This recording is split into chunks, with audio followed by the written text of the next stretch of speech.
கொடுப்பது சமுதாயத்துக்கே ஒரு மெசேஜுங்க. Quick adulation, quick fix solution, shortcut to success. உடனே நம்ம வந்து சொசைட்டில நம்ம லைம் லைட்ல இருக்கணும், 4 பேர் நம்மளை பத்தி நல்லா சொல்லணும் அப்படிங்கறதெல்லாம் வெரி வெரி டெம்பரரி, கலைந்து போகக்கூடிய மேகங்கள் போல. The true masters, they stay much above awards.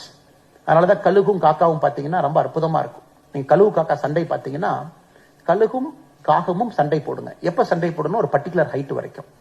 அந்த கழுகு போயிட்டு இருக்கும்போது காகம் வந்து பாத்தீங்கன்னா கழுகுனுடைய தலை அப்படியே கொத்தி சாப்பிடும், கொத்தும். அது ரெண்டு மாறி மாறி சண்டை போட்டுக்கும். கழுகு என்ன பண்ணுனாங்க, அந்த காகம் 2-3 காகம் வரும்பொழுது அப்படியே கொஞ்சம் ஹைட் அப்படியே ரைஸ் பண்ணும். சோ 3 காகம் இருக்கக்கூடிய இடத்துல ஒரு 2 காகம் வரும். அந்த கழுகு பாத்தீங்கன்னா இன்னும் கொஞ்சம் அப்படியே ஹைட்டை ரைஸ் பண்ணும். அப்போ ஒரே ஒரு காகம் வரும். அப்பவும் காகம் வருதுன்னா கழுகு வந்து மேகத்துக்கு மேல போயிடும். So nobody can touch an eagle because it is the only bird that is capable of flying above clouds. ஏன்னா மலைக்கும் பயப்படாதுங்க. மலை வந்தாலும் கூட கழுகை பொறுத்தவரை மலைக்கு மேல ஓடிடும்.